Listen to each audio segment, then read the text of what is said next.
A very good afternoon, folks. I hope everyone is doing well. A very happy Sunday. It's been a long 2 weeks since Celtic last kicked the ball at Ibrox, and let's be honest, it's been a mad 2 weeks. I was away on holidays, came back, spent a lot of time on holidays thinking about the ambition of the so-called boards and what has escalated over the last 2 weeks. And you know what? It's all about backing the team and get behind the manager because we want success. And it's going to be a difficult game today. A team that's unbeaten in the league so far. Kettlewell has done a good job with Kilmarnock, and we're playing it on the Ashrow pitch as well. But I'm going to start off with the starting lineup and just bash on through it. Game kicks off in 25 minutes time on Sky Sports, and we'll have a chat.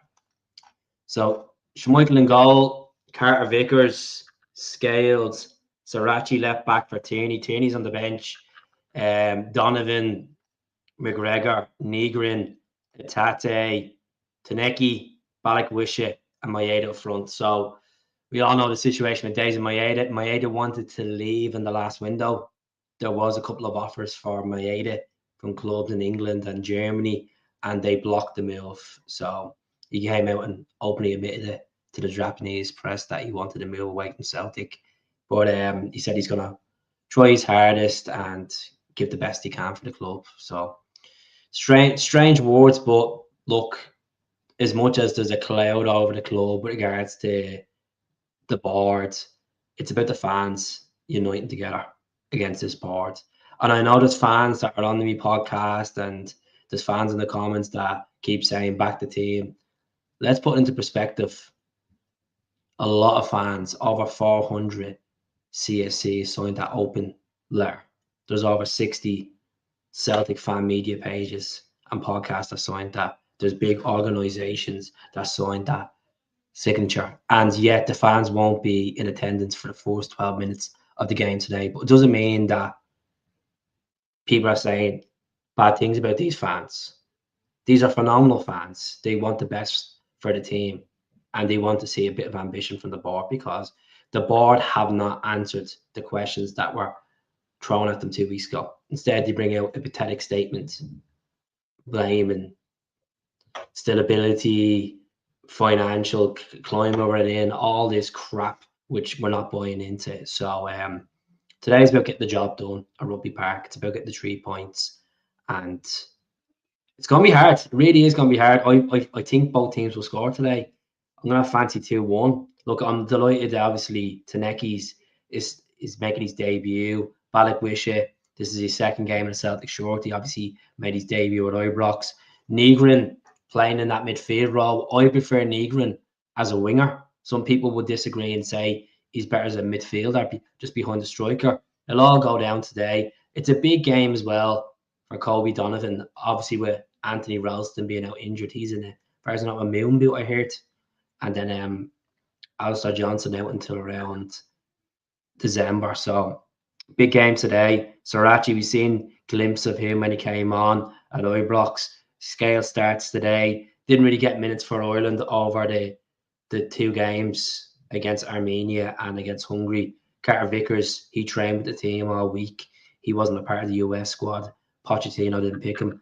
And Schmeichel, he's obviously played for Denmark as well. So there'd be a small bit of, tiredness there. Taneki only played 3 minutes for Tunisia over the two games, so which is not bad. But I'm going to go into the comments. I'm going to see what people are saying. Right into them today from the start. Big performance needed, 100%. I'm just going to show you the bench as well. Just 1 second now. I'll share this for you. Get the bench up as well. We'll have a look at the bench. I'm mostly just focused on the starting 11, but it's about what can come on and make a difference as well. So the bench, we have Sensalo, we have Yang. Yang, obviously, his deal fell through to Birmingham in the last few hours of the window, 7 o'clock. The English window closed. Luke McCown on the bench. We have Inacho on the bench that we signed on a free. He left Sevilla. His contract was terminated on transfer deadline day. Ingles is on the bench. Bernardo, which we haven't seen much of. Dane Murray is on the bench. Forrest and Tierney. It's not a bad bench. Like, there's players that can come on and make a difference there. The whole thing with Yang, I think he will be gone in January. I think they will listen to moves, offers for Yang. And Nacho, he has to come on and make a debut, make a decent debut. People have been criticising him. Is he fit enough? Is he at that sharpness? He's only scored 4 goals in 26 games. He bluffed Celtic off for Middlesbrough in January. He didn't work out for Middlesbrough. He was horrendous. This is a new chapter. And some people go into jobs and it just doesn't work for them. It just doesn't click. Even though they have all this experience and all these traits, sometimes it just doesn't click. But with his former manager, Brendan at the helm, it should click. And he may not score today, but it's getting the minutes.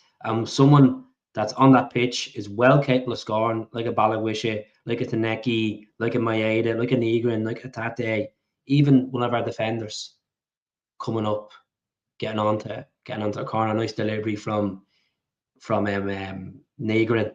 And okay, we have Ingles to come on. Ingles wants to get into that team because if Ingles doesn't start starting games, the Belgian manager will just freeze him out, won't even pick him. And that's the God honest truth. So the same situation with Paulo Bernardo. Paulo Bernardo is Portugal's under 21 captain, and he can't get a sniff for Celtic side. Is it down to he doesn't suit Brendan's system, even though we signed him on a permanent deal from Benfica last year? It's just a strange one with Bernardo. But there's a lot of politics around the game today. Look, it's about getting the job done. All the fans are there for one thing, to hit the ground running, bounce back. We've obviously seen what happened yesterday at Ibrox. Hearts absolutely wiped the floor against Rangers. And do you know what? I was saying to one of my friends the other day, I wouldn't be surprised Hearts go there and make a statement. And I'm going to say to Celtic fans as well that are watching, Hearts are not going to be a pushover this season, folks. It's going to be a difficult game against Hearts, even at Celtic Park or at Tynecastle. But it's time to get in there. Now, look at time to back the team. Everyone is backing the team.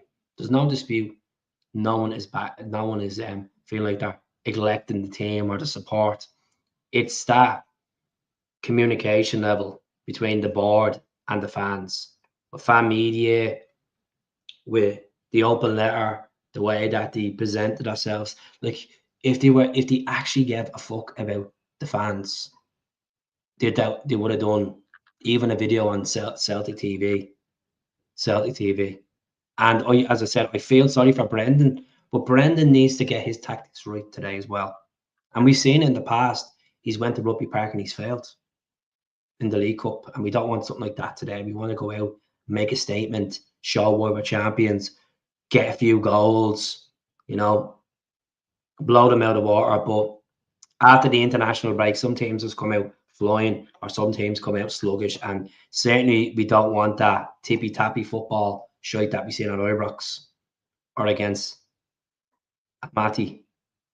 And it's predictable to play. It's predictable because a team is going to put 10 men behind the ball. Celtic are not making enough aggression in that play. They're not pushing up at their own half. They're trying to use the flanks. It doesn't always work with the flanks. We have players in that midfield that have engines that can push up and score and stop dragging the ball, trying to drag the ball in the back of the net. Test the keeper. Test the keeper from 25 yards out. Like, that was the Celtic way. Look at the days of Rogic. Rogic went to Rugby Park and scored an absolute belter there. Like, we've had some really good moments in Rugby Park over the years, folks. Obviously winning the league there in 2007, Nakamura in the dying embers of the game, that free kick. We still don't know where that Lucas A bottle's gone when Strachan celebrates and it goes up in the air. It never went back down. It must be up in Mars at that rate. But winning the league there in 2004, Stilian Petrov, I had the pleasure to meet the other night. Just want to give a massive thanks as well to the longest 40 yards for that event in Greenock the other night with Paul Jan Dykes of Axon. Really, really good night. Really good night meeting John Hartz and meeting Stilian Petrov, meeting Jackie McNamara. We had a good laugh. It was the stories that were told that night. It was phenomenal. And you could just see that I wasn't scripted. It was just straight from the heart. And that's what you want. You just want players, you know what? They just get asked a random question, and they have a minute to think about it.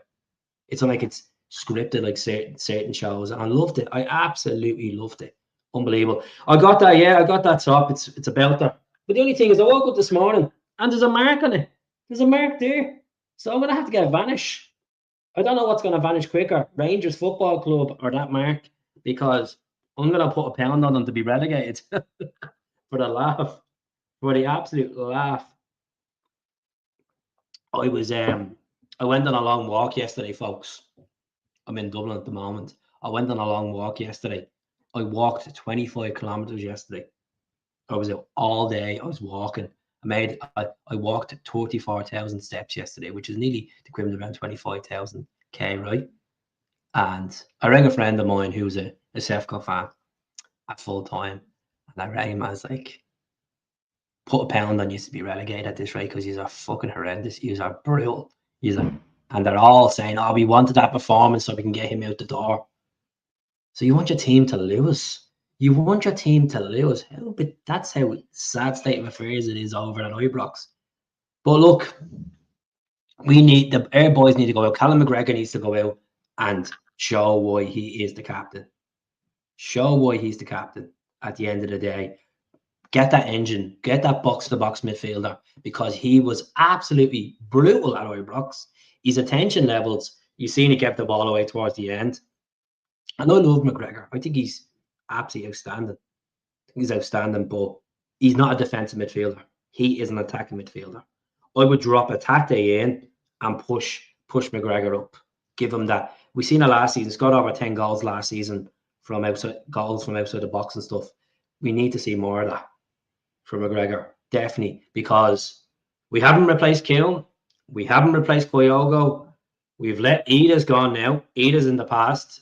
Look, I wish Ida the best down the championship. And obviously, I said a couple of times on this podcast when I had a chat with Andy the other night for the Four Leaf Clover podcast. Lovely guy. Respect to Andy and his team there. As I said the other night, I just think the whole move to Celtic on a permanent basis for Adam Ida just couldn't cut it. Couldn't deal with the pressure. Couldn't deal with the price tag. And I think he'll do well down in Swansea. I think, he knows that league really well. Obviously, he was never a first-choice striker at Norwich. But look, he's in the past. Thanks for the moments, Adam. But, thanks for the moments he scored at Rugby Park when we won the league in 2024. Is there any links to the game? I don't put any links up. I don't want to lose me. I don't want to lose my platform and by putting up any links. So it's on Sky Sports. So that's all I can say. I don't know. You could have a look on Facebook groups and stuff, but I don't, or Reddit or somewhere like that. But I don't stream the games or copyright, and I like to just sit there and do my own thing as well. So like every fan does. But how are we feeling about the game, folks? Are we feeling a 1-0 or 2-0? Let me know. Good to see Eddie in. It's good to see John Dew in as well. Good to see these people in. Do you think Atate and Kilmarnock will turn up? Haven't yet this season. I'll be honest with you, Rab. I think Atate's in the same boat as my aide. I think he wants to move. But his job as a professional is to give everything for this club and not putting the standards down. And that's the God honest truth. I hope he does show up, because if he doesn't want to show up, put Paulo Bernardo in that actually wants to fight for his place, or McCown or Ingles. There's enough midfielders there that can do a job at the end of the day. I hope he turns up, because I just feel like we've lost Atate. We've lost Atate since Ange. Like I know he has scored vital goals in the last couple of years. Just want to knock this camera off. It's doing my head in, half a face or something like that. Just 1 second now. Put the blower on. There we go. I'll just do it like that. Doesn't matter. But anyways, we'll see. Really need a good performance today. And look, the last game out was shite to watch. We should learn from that. As I said, Brendan needs to change his style of football around, because teams are going to cop onto it. Do I not watch the game 3 Oh, don't start this bollocks. All this sarcasm with people like, oh, this, like, some people are going mad because Celtic fans are protesting till they're not going into the game till the 12th minute. Football's nothing without the 12th man. Let's be honest. And there's hundreds of fans that are in the same agreement. The board are a fucking shambles. They're the shambles. They're penny pinchers. They don't care about the interaction with the fans. They don't care about being ambitious. They don't care about moving forward. They'll take, but they won't invest in that squad to a level where we can be serious. I'm sick of this bullshit across the Celtic community where, oh well, you should settle for the league. Oh, you should settle for the treble. Winning them is a remarkable achievement. When you win a treble in modern day football, you should never take it for granted. We're not taking it for granted. But when you have muscle there, financial muscle there, you should be pushing. Last year, Roger said it after Munich. You need to, two or three more players, and we can kick on. And look at the failure. As I said, the failure of the Champions League exit in Kazakhstan, 70% is down to the board, and then the 30% is down to the preparation of the team and the manager. Because let's be honest, Ida's gone. Maeda wanted to go. Atate I think he's dropped heels. Hopefully he turns up today and shows his class. But he's been like that. He really has. I'm really interested to see. Look, I don't think Maeda is. I know people have said at the start of the season Maeda doesn't look like the same player. He scored a couple of goals against Falkirk and whatever, but he's getting paid a salary. And it's all out now in the open. It's all out in the open that he wanted to move. And I don't blame him, to be honest. I really don't blame him because of the operation side that this club is a fucking mess. He's done a treble. He's won a couple of doubles. I think he's won 3 doubles. No, he didn't win. He didn't win the League Cup because he didn't sign till that December, a couple of weeks after. But don't blame him. Let him go. Let him go in January. Listen to offers. Let him go. But at the meantime, he'll want to perform and get goals, because if he gets goals and puts in good shifts for Celtic, clubs will listen. Clubs will say, "Oh, okay, he wanted to leave in the summer. We're interested in getting him. We're getting him." And January is a weird window, as we all know, but we need to go out and replace him as well, because he is a different type of footballer. Very rare type of footballer where you see the energy levels he gives up and down that wing. And now he's playing direct today through the middle. And hopefully he turns up today and scores a couple of goals as well. Spot on, Keith. Yeah, look, I'm not here to sugarcoat problems. I'm not here to sugarcoat over the cracks that's been happening. Simple fact is, I'm in agreement with this 12-minute stuff. And I don't care people dislike or not, but I'm looking at the bigger picture. Something has to start from somewhere.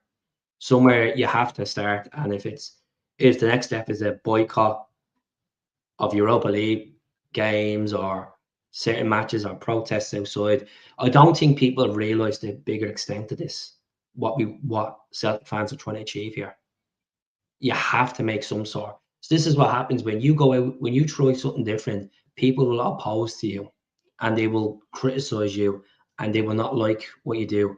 But when that actually makes a success, there you go. I know this has nothing to do with football. I'll give you a prime example. Look at the leaders of 1916 in Ireland. They were criticised by the Irish people after the rise. And why did they do that? They shouldn't have done that. It's not going to go anywhere. And then they became absolute martyrs and heroes.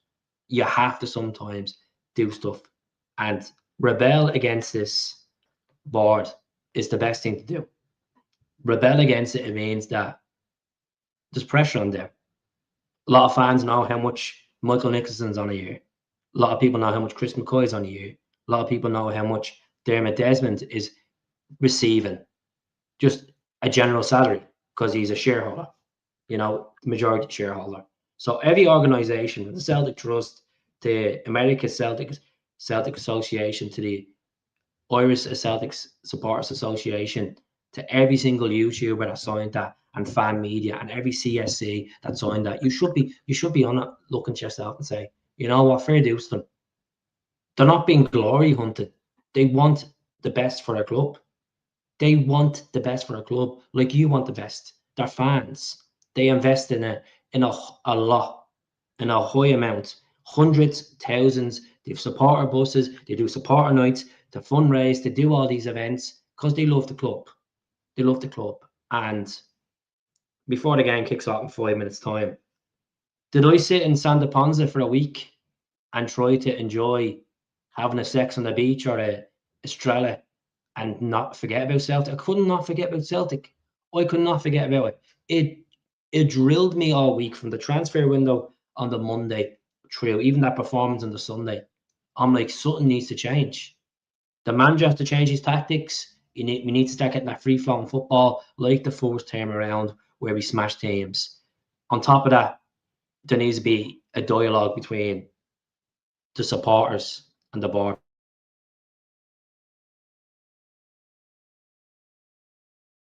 because let's be honest, I think 85 of that board, and the surveys went out the other night as well. Let's see. Did you see the YouTube video of Kilmarnock and Celtic in 2012? Yeah, I shared up a couple. Was this the 6-0 game where we Mulgrew started the scoring for us? Let me guess the goal scorers that day, right? Mulgrew got 2, Lovin's got 1, Ledley got 1, Hooper I think got 2. I think that was it. And they wore the yellow jersey. I remember that day quite well. Now, I wasn't at that game in Rugby Park. I was living in Ballymun in Dublin, and the game kicked off at 12:30, and it was on ESPN. I remember this quite well. And ESPN only took they only had the Premiership a couple of seasons, the Scottish Premiership, and I went down to the off license at 11 o'clock.